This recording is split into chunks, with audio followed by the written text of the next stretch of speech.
ఆనాడు శాసనసభ్యులుగా సభలో ప్రమాణ స్వీకారం చేసినటువంటి వెంటనే గంటల సమయం కూడా వృధా చేయకూడదన్నటువంటి ఆలోచనతో ఇక్కడి నుంచే ఉచిత బస్సుని మహిళల కోసం ఏర్పాటు చేసినటువంటి పథకాన్ని రాజీవ్ ఆరోగ్యశ్రీ పథకాన్ని ప్రారంభోత్సవం చేసి ఈ రాష్ట్ర ప్రభుత్వం ప్రతి క్షణం ప్రతి నిమిషం ప్రతి గంట ప్రతిరోజు ఇచ్చినటువంటి వాగ్దానాలే కాకుండా ప్రజల మేలు కోసం ఎంత తప్పిస్తుందో చెప్పటానికి ఇది ఉదాహరణగా నేను మీ దృష్టికి తీసుకొని వస్తాను. ఒక్కరోజు ఆలస్యమైనట్టే, అలా ఆలస్యం కాకూడదనేటువంటి ఆలోచనతోనే ఈ కార్యక్రమాన్ని ఇక్కడ ఏర్పాటు చేసి ఈరోజు రెండో విడత రుణమాఫీ కార్యక్రమాన్ని ముందు తీసుకొని పోతా ఉన్నాం. ఎంత త్వరితగతిని తీసుకొని పోతా ఉన్నామంటే జూలై 15వ తారీఖు నాడు 2024 నాడు క్రాప్ లోన్కి సంబంధించి మొడాలిటీస్ ఫైనల్ చేస్తే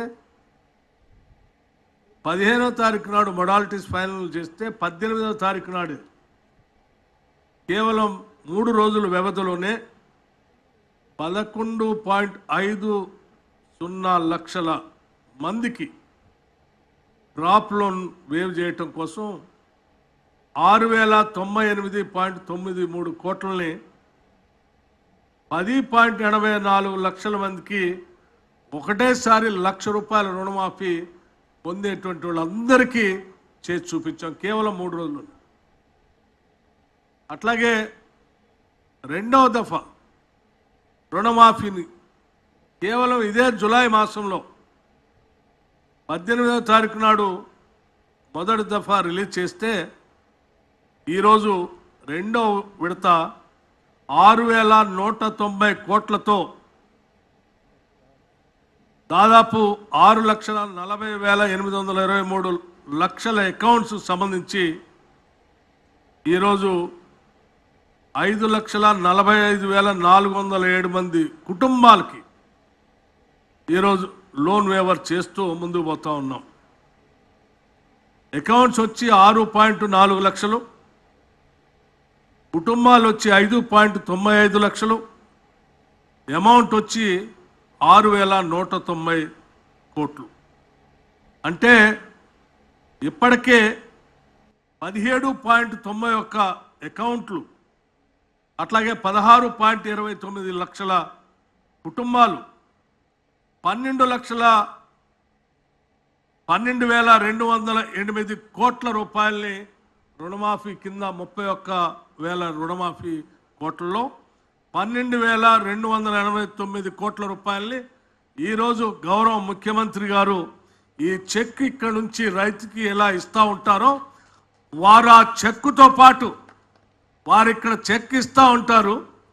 చెక్కుతో పాటు ఈ 6,190 కోట్ల రూపాయలు కూడా ఆటోమేటిక్గా మిగతా రైతులందరికీ ఇక్కడ నుంచి అకౌంట్ నుంచి ట్రాన్స్ఫర్ అవుతూ ఉంటాయి. ఇదేదో ఒక చెక్ ఇచ్చేసి ఎక్కడి నుంచి పంపిస్తున్నారని ఎవరైనా భావిస్తే పొరపాటు. ఈ ఒక్క చెక్కుతో పాటు రాష్ట్ర వ్యాప్తంగా అందరి అకౌంట్లోకి క్షణాల్లో ఇక్కడ నుంచి డబ్బులు ట్రాన్స్ఫర్ అవుతూ ఉన్నాయి. అదే ఒకసారి పెద్దలు అధ్యక్షులు చైర్మన్ గారు ఇద్దరు ఇక్కడే ఉన్నారు, ఒక్కసారి గమనంలో తీసుకోండి. ఈ రాష్ట్ర ప్రభుత్వం నాకు బాగా గుర్తు, ఆనాడు ఇప్పుడున్నటువంటి రాష్ట్ర ముఖ్యమంత్రి రేవంత్ రెడ్డి గారు ఆనాడు రాష్ట్ర కాంగ్రెస్ కమిటీ అధ్యక్షుడిగా వరంగల్ నగరానికి ఇక్కడి నుంచి పెద్దలు రాహుల్ గాంధీ గారితో పాటు ప్రయాణం చేసే కార్యక్రమంలో భాగంగా వారితో పాటు నేను కూడా అదే హెలికాప్టర్లో ప్రయాణం చేశాం సిఎల్పి లీడర్గా.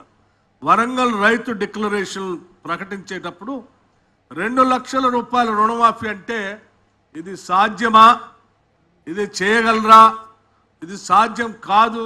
ఎందుకంటే 1,00,000 రూపాయల రుణమాఫీ చేస్తానని చెప్పిన టీఆర్ఎస్ ప్రభుత్వం 2014 నుంచి 15 వరకు ఒకటేసారి చేయలేక 4 దఫాలుగా ఇన్స్టాల్మెంట్స్ చేసి ఆ 1,00,000 రూపాయల రుణమాఫీ సంబంధించిన ఫలితాలను కూడా రైతులకి అందేటట్టు చేయలేక వడ్డీ విపరీతంగా పెరిగి విపరీతమైనటువంటి భారంలో పడినటువంటి సంగతి, అది కూడా ధనిక రాష్ట్రంగా తెలంగాణ ఆ టీఆర్ఎస్ ప్రభుత్వాన్ని ఒప్పచెప్తే చేయలేకపోయారు, చేయలేదు.